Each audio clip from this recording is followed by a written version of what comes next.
بسم الله الرحمن الرحيم.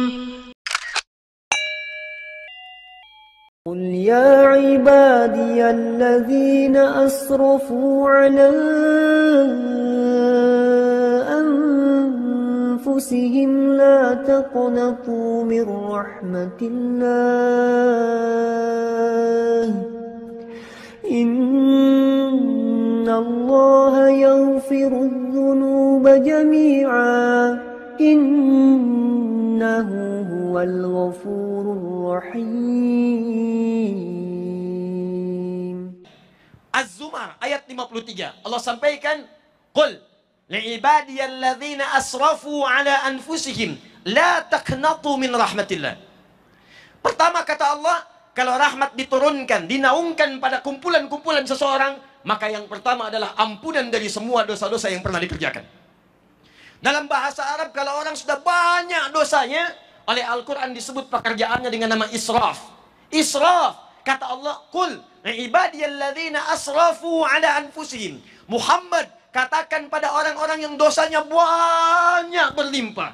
Matanya banyak dosa, telinganya mendengar yang salah, lisannya berucap yang dosa, tangannya banyak berbuat maksiat, kakinya banyak berbuat salah. Katakan pada mereka yang dosanya banyak berlimpah, la taqnatu min rahmatillah. Jangan putus asa. Kalau kamu minta rahmat kepada Allah, aku berikan rahmatku, aku ampuni semua dosa-dosanya.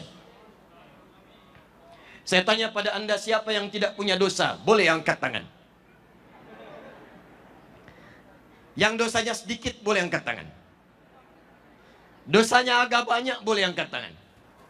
Dosanya banyak angkat tangan. Masya Allah. Ada yang nggak bisa angkat tangan karena saking banyaknya dosanya. Sekarang saya ganti. Siapa yang ingin masuk surga? Angkat tangan. Masya Allah. Masya Allah. Yang surganya surga Firdaus bersama Nabi. Ini maaf Pak Bupati ini. Ini agak aneh nih di Wajo nih. Saya ulang ya. Yang pengen masuk surga, angkat tangan. Nah, sekarang turun. Yang banyak dosa, angkat tangan. Oh, makin aneh. Banyak dosa, mau ke surga. Dulu Nabi Adam nyicipin buah khuldi, dikit aja nyicipinnya. Salah, keluar dari surga. Antum ngaku banyak dosa, pengen ke surga. Pengen masuk. Bagaimana cara kita mendapatkan ampunan dari Allah supaya semua dosa-dosa tadi dihapuskan?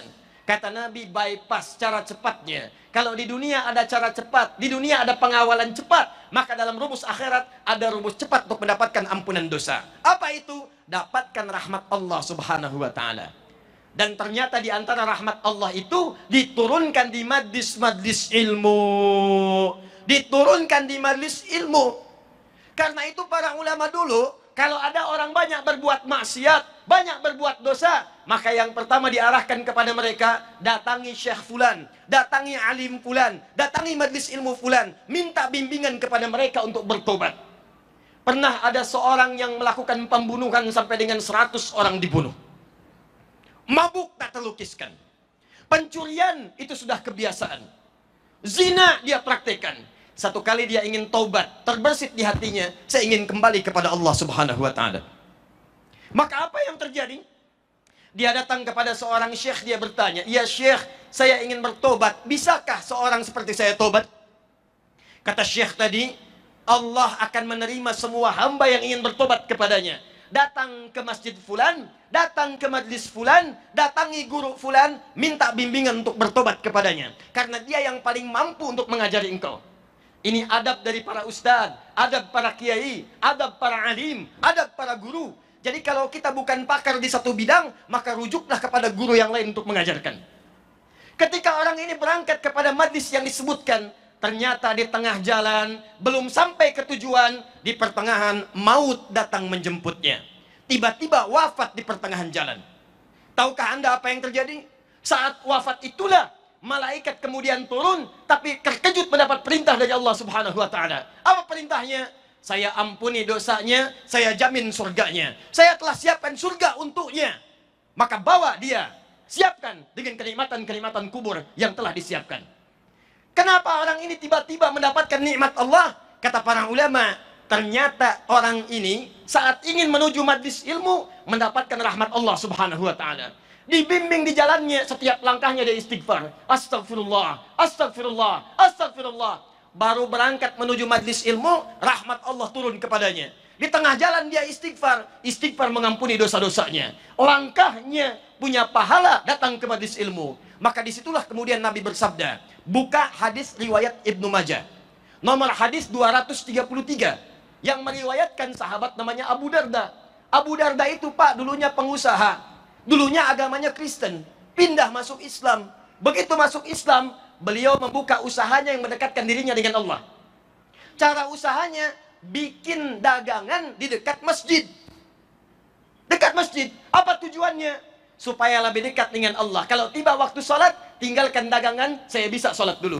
Kalau rizki nggak usah dipikirkan, Allah sudah atur. Setiap orang mau ke masjid, ada yang mampir beli makanannya, ada yang mampir beli dagangannya. Sampai kemudian ditiru oleh para sahabat-sahabat yang lainnya. Sampai sekarang kalau Anda haji atau umrah, Anda dapatkan dekat Masjid Nabawi, ada orang-orang jualan di sekitarannya. Itu yang pertama kali jualan, namanya Abu Darda. Meriwayatkan hadis dari Nabi, apa bunyinya? Kata Nabi, perhatikan kalimatnya. Man salaka tariqan yaltamisu fihi ilma sahhalallahu lahu tariqan ilal jannah wa innal malaikata la tad'u ajnihataha ridan li talibil ilmi. Kata Nabi, siapapun yang menyiapkan dirinya kemudian dia melangkahkan kakinya menuju majlis ilmu, maka saat dia akan melangkah itu Allah telah menuliskan jaminan baginya, setiap langkahnya akan memudahkan langkah dia menuju surga. Dan kalau penuntut ilmu mengetahui, ini bahasa Nabi, sejak dia akan keluar dari rumahnya, malaikat sudah menaungi dengan sayapnya. Di saat bapak ibu ini mau keluar rumah, datang ke sini, jangan dikira sendirian. Malaikat sudah memberikan naungan sayapnya, mengiringi kepergiannya dari mulai berangkat ke rumah sampai dengan ke majelis ilmu.